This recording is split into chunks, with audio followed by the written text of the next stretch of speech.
Para pendengar radio yang saya kasih dalam Tuhan kita Yesus Kristus, Shalom. Ini dengan Pendeta Rainer Schoenemann, dan bersama-sama akan merenungkan untuk hari Paskah yang kedua ini dari Lukas pasal yang ke-24 ayat 13 sampai 35. Lukas 24 ayat 13 sampai 35 dengan tema perjumpaan pribadi dengan Yesus yang hidup mengubah segala sesuatu.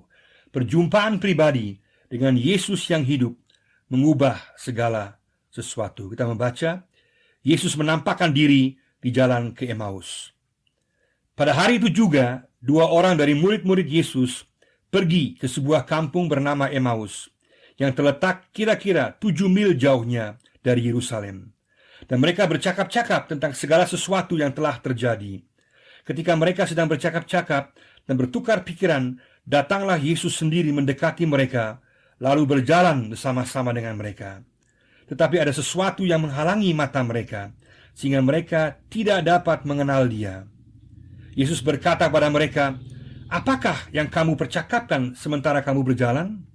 Maka berhentilah mereka dengan muka muram. Seorang dari mereka namanya Kleopas menjawabnya, "Adakah engkau satu-satunya orang asing di Yerusalem yang tidak tahu apa yang terjadi di situ pada hari-hari belakangan ini?" Katanya kepada mereka, "Apakah itu?" Jawab mereka, "Apa yang terjadi dengan Yesus orang Nazaret? Dia adalah seorang nabi yang berkuasa dalam pekerjaan dan perkataan di hadapan Allah dan di depan seluruh bangsa kami. Tetapi imam-imam kepala dan pemimpin-pemimpin kami telah menyerahkan dia untuk dihukum mati, dan mereka telah menyalibkannya. Padahal kami dahulu mengharapkan bahwa dialah yang datang untuk membebaskan bangsa Israel. Tapi sementara itu telah lewat 3 hari sejak semuanya itu terjadi. Tetapi beberapa perempuan dari kalangan kami telah mengejutkan kami. Pagi-pagi buta mereka telah pergi ke kubur dan tidak menemukan mayatnya. Lalu mereka datang dengan berita bahwa telah kelihatan malaikat-malaikat yang mengatakan bahwa ia hidup. Dan beberapa teman kami telah pergi ke kubur itu dan mendapati bahwa memang benar yang dikatakan perempuan-perempuan itu, tetapi dia tidak mereka lihat. Lalu ia berkata kepada mereka, "Hai kamu orang bodoh, betapa lambannya hatimu, sehingga kamu tidak percaya segala sesuatu yang telah dikatakan para nabi. Bukankah Mesias harus menderita semuanya itu untuk masuk ke dalam kemuliaannya?" Lalu ia menjelaskan kepada mereka apa yang tertulis tentang dia dalam seluruh kitab suci, mulai dari kitab-kitab Musa dan segala kitab nabi-nabi. Mereka mendekati kampung yang mereka tuju, lalu ia berbuat seolah-olah hendak meneruskan perjalanannya. Tetapi mereka sangat mendesaknya, katanya, "Tinggallah bersama-sama dengan kami, sebab hari telah menjelang malam dan matahari hampir terbenam." Lalu masuklah ia untuk tinggal bersama-sama dengan mereka. Waktu ia duduk makan dengan mereka, ia mengambil roti, mengucap berkat, lalu memecah-mecahkannya dan memberikannya kepada mereka. Ketika itu terbukalah mata mereka, dan mereka pun mengenal dia. Tetapi ia lenyap dari tengah-tengah mereka. Kata mereka seorang kepada yang lain, "Bukankah hati kita berkobar-kobar ketika ia berbicara dengan kita di tengah jalan, dan ketika ia menerangkan kitab suci kepada kita?" Lalu bangunlah mereka dan terus kembali ke Yerusalem. Di situ mereka mendapati ke-11 murid itu. Mereka sedang berkumpul bersama-sama dengan teman-teman mereka.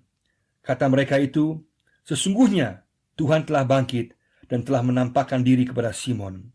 Lalu kedua orang itu pun menceritakan apa yang terjadi di tengah jalan dan bagaimana mereka mengenal dia pada waktu ia memecah-mecahkan roti.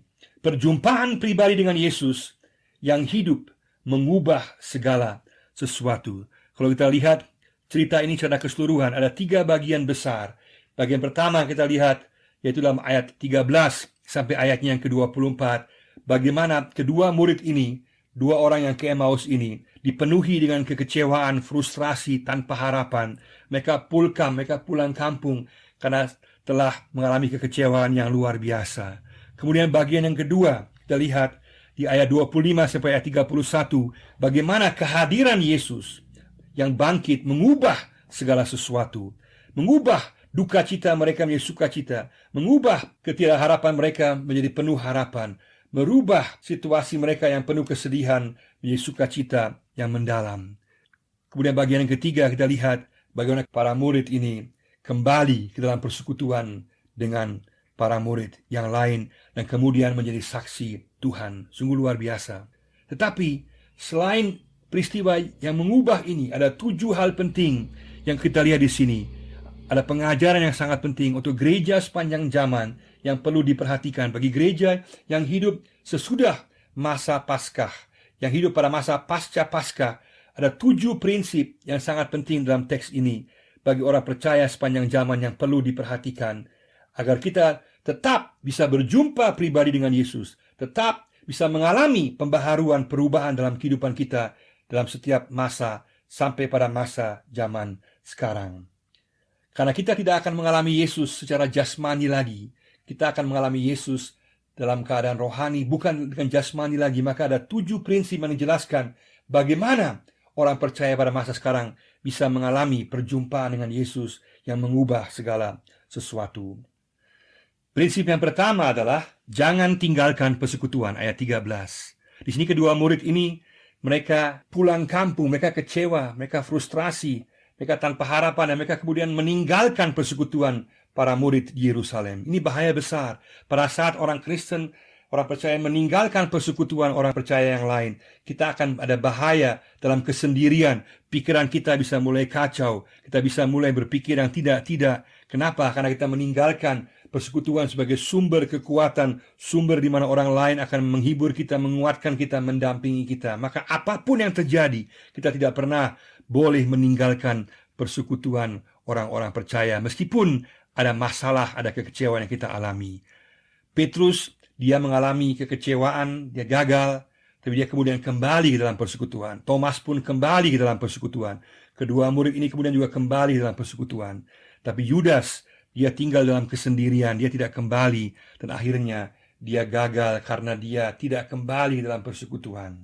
Maka sangat penting bagi kita, jangan pernah tinggalkan persekutuan. Juga Ibrani 10 ayat 25 juga mengingatkan kita supaya kita tidak meninggalkan ibadah-ibadah. Kenapa? Supaya kita dikuatkan, dihiburkan oleh firman Tuhan, diarahkan, dan juga dengan persekutuan orang percaya yang lain.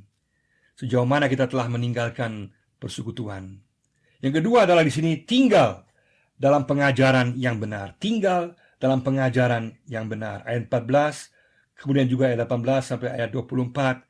Sangat penting di sini bahwa para murid di sini, mereka mengalami kekecewaan, putus harapan, karena mereka memiliki pemahaman yang salah.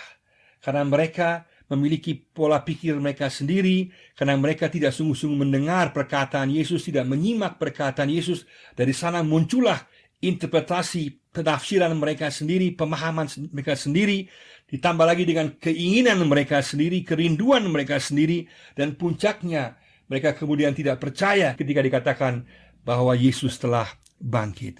Maka kita perlu tinggal dalam pengajaran yang benar. Bahaya besar kalau kita mulai membuat gambaran kita sendiri tentang Yesus. Kita membuat pengajaran berkaitan dengan kehendak kita, mimpi visi kita, atau pemahaman kita yang sepenggal. Kita mau membuat pengajaran. Jangan. Kita harus tinggal dalam pengajaran yang benar, tinggal dalam apa yang Yesus katakan. Itu juga sebabnya mengapa kemudian Yesus menjelaskan panjang lebar kepada kedua murid ini rencana keselamatan Allah. Supaya apa? Supaya mereka mengerti sungguh-sungguh rencana Allah, mengerti kehendak Allah, dan orang harus tinggal dalam pengajaran yang benar.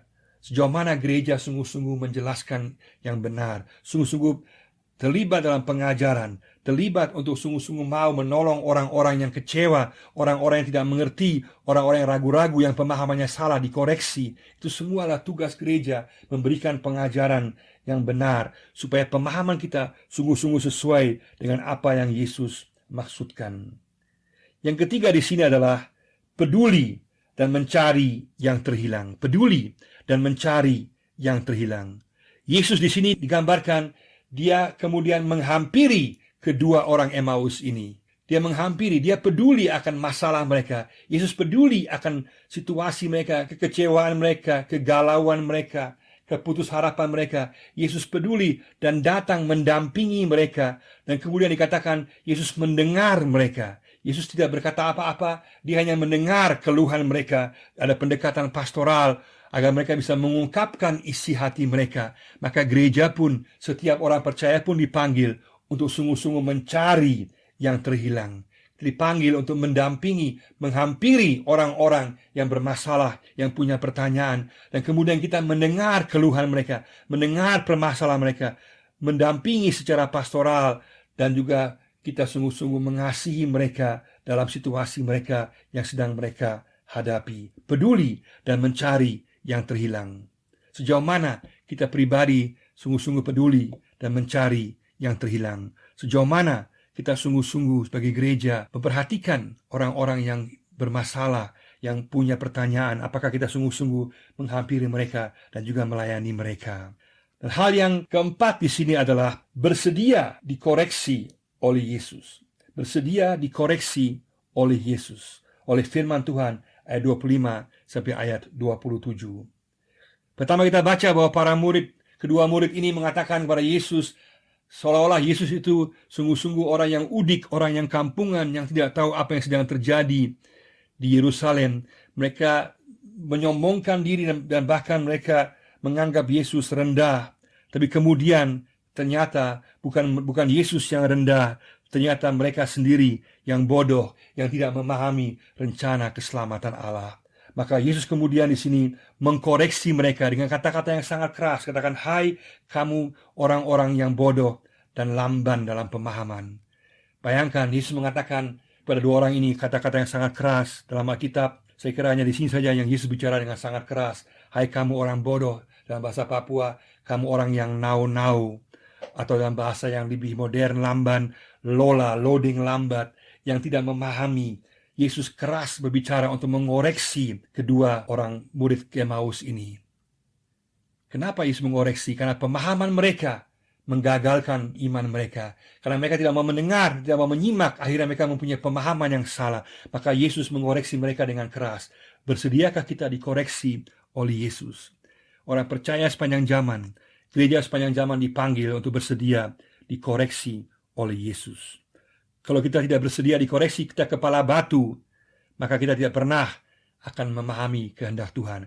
Kalau kita tersinggung, maka kita tidak akan pernah memahami firman Tuhan dan kehendak Tuhan, baik juga untuk kehidupan sehari-hari kita. Maka sangat penting bahwa kita sungguh-sungguh mempercayai firman Tuhan, isi firman Tuhan yang memberikan koreksi kepada kita, mau dikoreksi oleh Yesus. Itu hal yang keempat.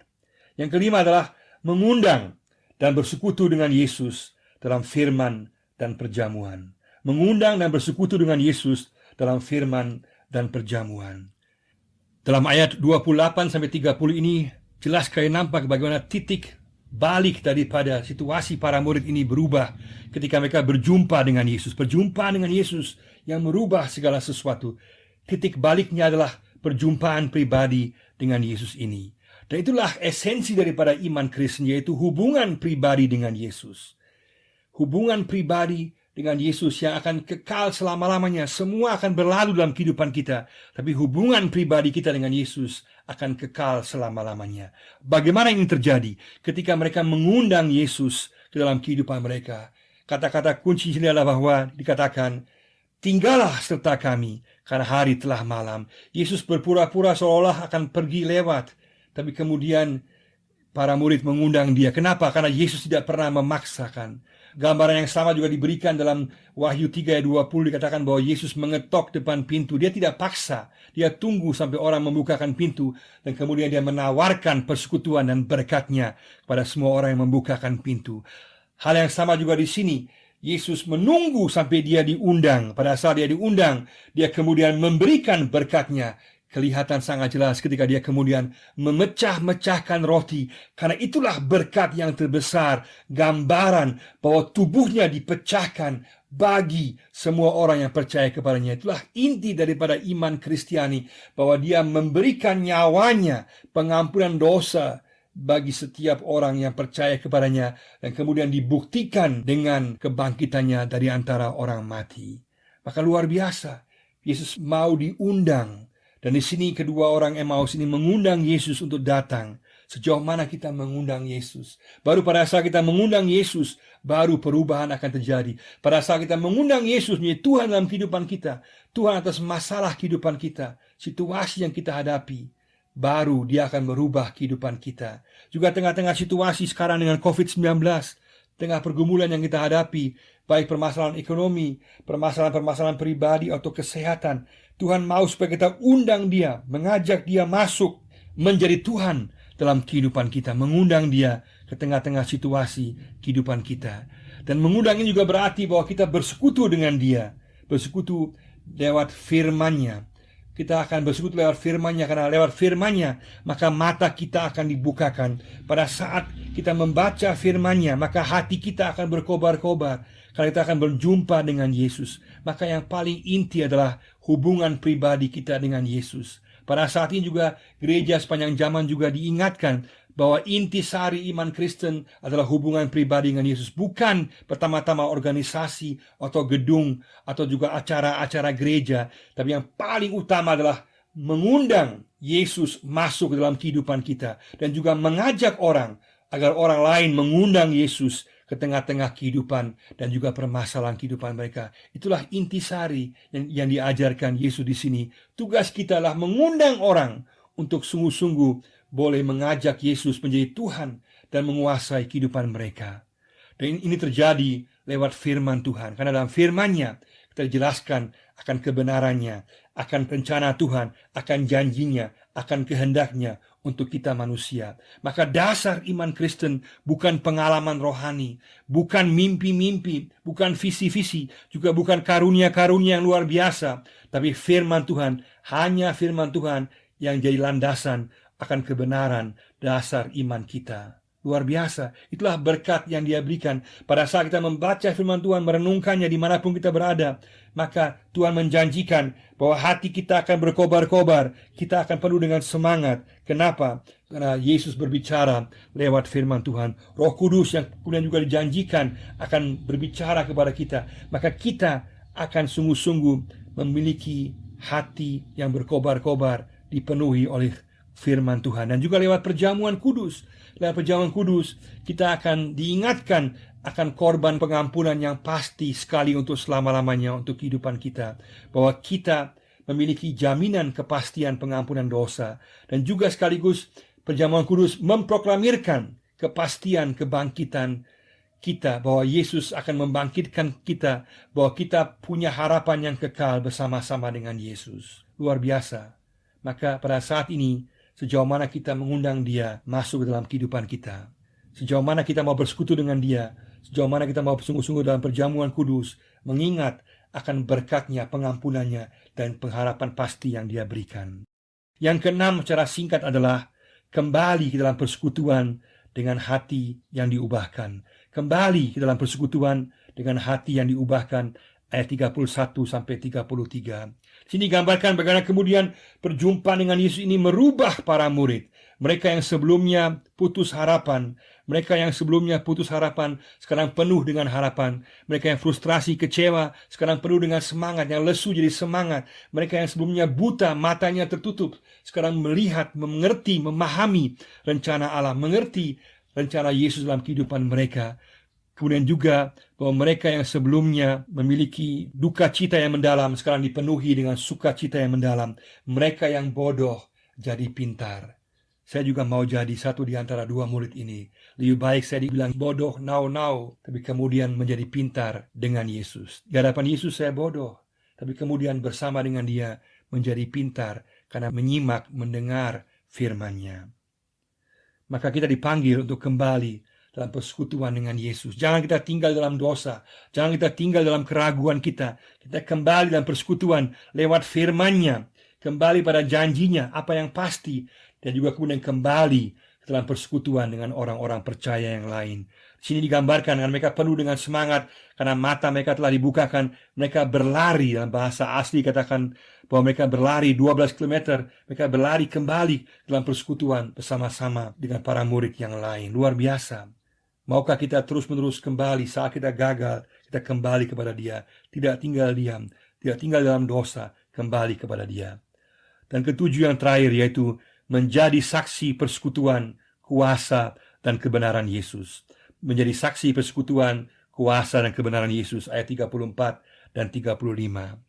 Semua berkat yang Yesus berikan luar biasa, pengampunannya, pengharapannya, kuasanya, kebangkitannya, semua yang Dia berikan, semua luar biasa. Tapi Tuhan juga punya tujuan yang lebih besar lagi untuk kita, bahwa kita menjadi saksi persekutuan dengannya, bahwa benar bersama dengan Yesus terjadi pembaharuan dalam kehidupan kita.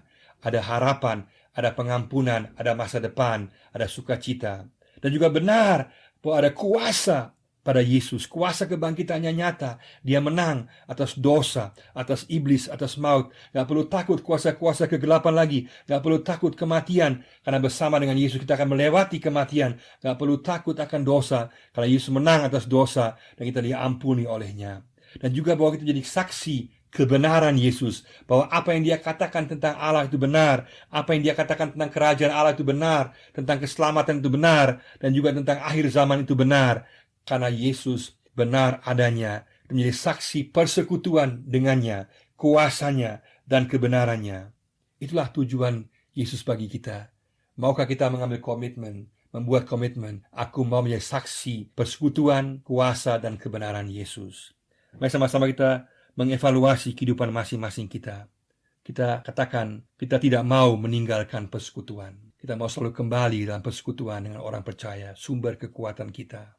Kita mau tinggal dalam pengajaran yang benar. Tidak mau tinggal dalam pengajaran visi mimpi yang aneh-aneh, berbagai pengajaran yang tidak sesuai dengan Alkitab. Kita mau tinggal dalam pengajaran yang benar, sesuai dengan apa yang dikatakan Alkitab. Kita mau peduli dan mencari yang terhilang. Sebagai pribadi, sebagai gereja, kita mau mencari orang yang putus asa, orang yang bermasalah, orang yang membutuhkan pertolongan. Kita mau mencari, kita mau peduli dan menolong mereka. Kita mau bersedia dikoreksi oleh firman Tuhan, oleh Yesus. Tidak tersinggung, tidak keras kepala, bersedia diatur oleh Yesus, bersedia dikoreksi dalam pola pikir kita, pemahaman kita, dan juga dalam pola hidup kita. Kita mau mengundang Yesus, katakan, Yesus, masuklah dalam hatiku, dalam kehidupanku. Aku mau bersekutu dengan Yesus dalam firman-Nya dan dalam perjamuannya. Maka aku akan mengalami berkat-berkat Yesus, aku akan mengalami kehadiran Yesus yang menjadi kekuatan titik balik pembaharuan dalam kehidupan sehari-hari saya. Kita mau kembali dalam persekutuan dengan hati yang diubahkan. Pada saat gagal, kita tidak mau tinggal diam, kita mau bangkit. Kita tidak mau tinggal dalam dosa, mau bangun dan kembali dalam persekutuan dengan Yesus dan persekutuan dengan orang percaya yang lain. Dan kita mau menjadi saksi persekutuan, kuasa, dan kebenaran Yesus. Dimanapun kita berada, mengajak orang untuk masuk dalam persekutuan dengan Yesus, untuk mengalami kuasa kebangkitan Yesus yang menang atas dosa, iblis, dan maut, dan juga mengajak orang untuk masuk dalam kebenaran Yesus, bahwa janjinya benar, firman-Nya benar, pengharapan yang Dia berikan tidak akan dikecewakan, bahwa apa yang Dia katakan sesuai dengan kehendak Allah dan akan menjadi pelita bagi kaki dan juga jalan kami di tengah-tengah kehidupan. Mari sama-sama kita membuat komitmen, aku mau menjadi saksi persekutuan, kuasa, dan kebenaran Yesus. Tuhan memberkati kita semua. Amin.